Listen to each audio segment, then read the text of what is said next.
네, 이번에는 봄에서 가을철에 주로 발생하는 외부기생충, 특히 참진드기, 진드기가 매개하는 질환에 대해서 준비를 해봤습니다.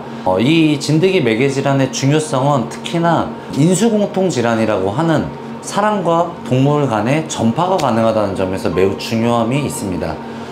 첫 번째로 말씀드리려고 하는 질환은 SFTS라는 질환입니다.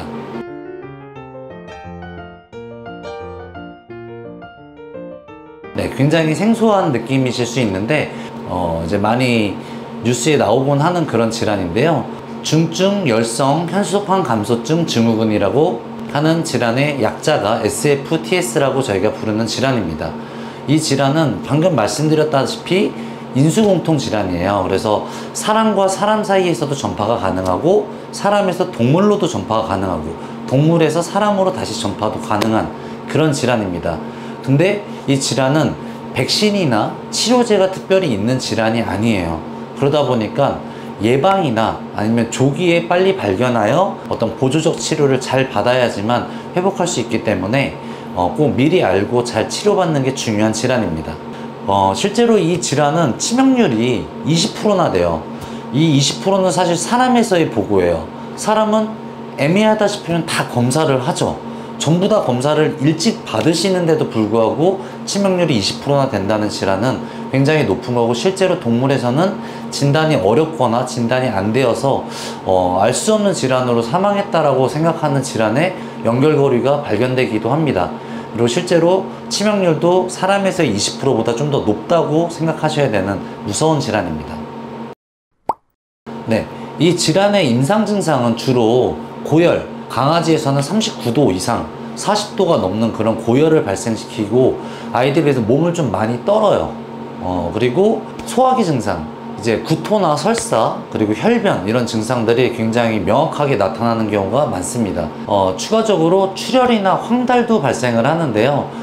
질환 자체가 점점 빈혈을 유발하면서 혈소판을 감소시키기 때문에 몸 안에서 창백한 점막 상태를 보인다든지 피가 다 지혈이 안 된 형태의 어떤 반상 출혈 같은 것들이 보인다면 이런 질환을 의심해 볼 수 있습니다. 물론 증상이나 이런 것들이 명확하다 싶을 때는 빨리 사람 같은 경우에도 접촉자분들은 병원에 가셔가지고 검사를 받으셔야 되고요. 동물의 경우에도 동물병원에 가셔가지고 관련 증상을 말씀하셨을 때 의심이 되면 최대한 빨리 PCR 검사를 통해서 정확한 진단을 받는 게 좋겠습니다. 감염이 확인된다면 격리 치료나 이런 것들이 필요할 수 있고요. 저희 같은 경우도 격리실에서 아이들을 치료하게 되고, 저희 코로나 이번에 치료받는 것처럼 굉장히 많은 방어 도구를 가지고 치료를 하게 됩니다. 전파 가능성은 어디로 오느냐? 혈액, 그리고 체액을 통해서 옵니다. 침이나 소변 같은 그런 타액 성분으로 통해서 많이 오기 때문에 접촉에 대해서는 굉장히 조심하는 게 필요합니다. 그리고 질병이 확인되었을 땐 질병관리청에 보고를 꼭 드리셔야 합니다. 중증 혈소판 감소증은 실제로 질병관리청에서 이런 보호자 안내문들을 보내주고 권고사항이 있을 정도로 사실은 사람에서 같이 문제가 되기 때문에 조심히 하라고 하는 그런 질환 중에 하나가 분명하고요. 이런 증상들이 있다고 안내문이 오고 있습니다. 실제로 그러면 이 질환은 언제 보통 많이 발생하느냐? 저희 병원에도 이번에 7, 8월 달 사이에 많이 왔었어요. 여러 케이스가 있었습니다. 실제로는 3월에서 11월 진드기가 주로 좀 발생이 많은 그런 시기에 많이 이완되는 그런 질환이고요. 주로 풀밭이나 이런 데 눕거나 아니면 거기서 뛰어노는 경우에 발생합니다. 사람의 경우에도 실제로 풀밭에서 돗자리나 이런 거가 없이 누워 계시다가 질병이 발생하곤 하는 거고, 동물의 경우에도 풀밭 이런 데를 갔을 때 외부 기생충에 대한 관리를 적절히 하지 못한 아이들의 참진드기가 몸 안에 붙어서 흡혈하는 경우에, 그 경우에 SFTS 바이러스가 진드기를 통해 동물 몸 안으로 들어오게 돼서 이 바이러스가 몸 안에서 혈소판을 떨어뜨리기 시작하면 보통 1에서 2주 정도 시간이 지나면서 혈소판 감소와 함께 아이들의 몸떨림, 고열, 아까 말씀드렸던 그런 소화기 증상, 황달 이런 것들이 나타나기 시작하면서 몸이 이상해지고, 그때 가서 확인을 해보면 PCR을 통해서 진단을 할 수 있습니다. 혈소판 감소증, 생긴다면 실제로 집에서 저희는 어떻게 알 수 있을 거냐? 네, 혈소판이 많이 감소하기 시작하면요, 지혈이 잘 되지 않아요. 혈소판은 지혈에 도움을 주는 요소이기 때문에 지혈이 잘 안 되기 시작한다라고 하면 몸 안에서 점상 또는 반상 출혈들이 생길 수 있습니다. 강아지에서 눈 위에 공막 위를 봤을 때 실혈관들이 터져서 출혈 같은 게 발생돼서 흰 공막 위가 출혈성 양상이 생기는 경우가 있고요. 아니면은 구강점막을 열었을 때 구강점막에서 점점점점점 깨알처럼 되어 있는 빨간 점 같은 게 보일 수 있습니다. 또 가장 많이 보일 수 있는 부분 중에 하나가 사타구니 부위입니다. 다리를 들어서 봤을 때 사타구니 부위에 털이나 이런 거를 좀 제껴서 보셨더니 그쪽에 붉은 반점 같은 것들이 이렇게 많이 자라나 있다. 그렇다면 그거는 혈소판 감소에 영향의 가능성이 충분히 있고, 이게 점점 심화되는 경우에는 피멍울 같은 것들이 점점으로 몸 안에서 드는 것들이 발생할 수 있습니다. 이런 경우에 혈소판 감소증에 대해서 의심해 볼 수 있습니다. 근데 실제로 진드기가 물리자마자 병원에 오시는 분들이 많이 있죠.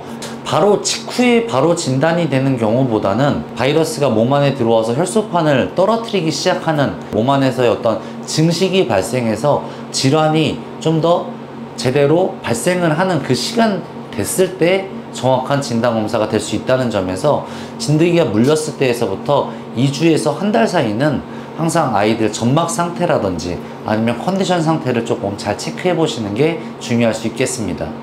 그리고 간혹 집에서 진드기가 물렸을 때 바로 제거를 해 주시려고 억지로 떼주시는 경우가 있는데, 진드기에 이게 꽂혀 있는 게 생각보다 이빨이 강력해요. 그래가지고 이빨이 남게 되면 그 이빨에 있는 것과 그런 것 때문에 과민 면역 같은 것들이 조금 알러지처럼 유발될 수 있거든요. 그래서 되도록이면 동물병원에 가셔가지고 특수기구나 아니면은 핀셋으로 천천히 아주 잘 눌러가지고 천천히 이빨 채로 같이 잘 제거하는 게 필요할 수 있겠습니다.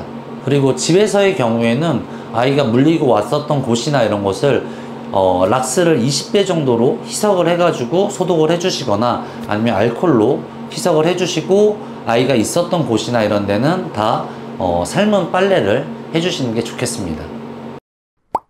네, 그렇다면 저희 병원에 왔던 실제 케이스 아이를 잠깐 보여드리면서 어떤 치료 방향이 있었는지 한번 같이 설명을 드리도록 하겠습니다.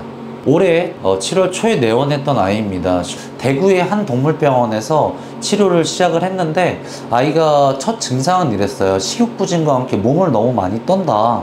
그렇게 해서 치료를 시작하셨고, 실제 내원하였을 때 아이를 상태를 봤을 때는 아직까진 빈혈이나 이런 것들이 사실 발생한 상태까지는 아니었어요. 근데 혈소판 감소가 좀 눈에 띄게 있는 모습이 있었습니다. 계절적 시간이나 이런 것들을 고려했을 때, 그리고 아이가 외부에서 생활을 많이 하고 있다는 점, 이런 것들을 고려했을 때 외부 기생충이 주는 질환에 대한 가능성이 고려가 되어서 빈혈에 대한 PCR 검사를 해보는 게 좋겠다로 판단을 하고 검사를 의뢰하였습니다. 실제로 아이 점막 상태를 보면 내원 당시에는 생각보다는 피점막이 그렇게 허옇게 창백한 양상까지는 아니었어요. 그래서 이것만 보고는 빈혈 상태다 라고 볼 정도는 아니었는데, 작은 점상 출혈이 조금씩 생겨가는 모습들이 보이고 실제로 혈소판의 감소가 눈에 띄는 모습이었습니다. 실제로 아이 첫 번째 PCR 검사를 보낸 결과입니다. 보통 일반적으로 나타나는 강아지에서의 10종 빈혈에 대한 바이러스나 혈액 원충에 대한 거는 다 음성으로 확인이 됐어요.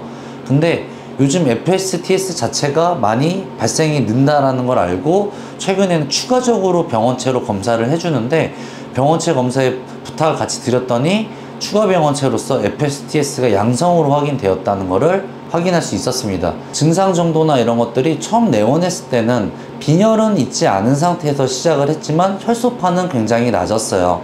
정상의 3분의 1 이하로 판단되는 상태였는데, 빈혈도 증가가 나빠지기 시작하였습니다. 실제로 빈혈이 악화되기 시작하면서 이 아이는 한 3, 4일 정도 지났을 때 수혈을 해야 되는지 여부까지 고려해야 되는 정도까지 갔었지만, 다행히 아이가 10kg가 좀 넘는 비글 아이였었기 때문에 자기 회복 능력에 따라서 수혈까지는 하지 않고서도 자연회복으로 원상태까지 도달을 할 수 있었습니다.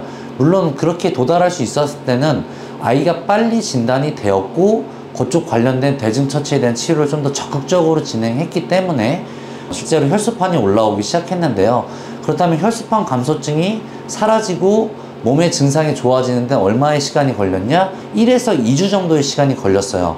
결국엔 치료 기간은 대략 2주 정도가 걸린다라고 볼 수 있고, 병원에서 입원 치료가 필요한 기간은 보통 7일에서 10일 정도에 가까울 정도로 좀 긴 시간의 치료가 필요할 수 있습니다.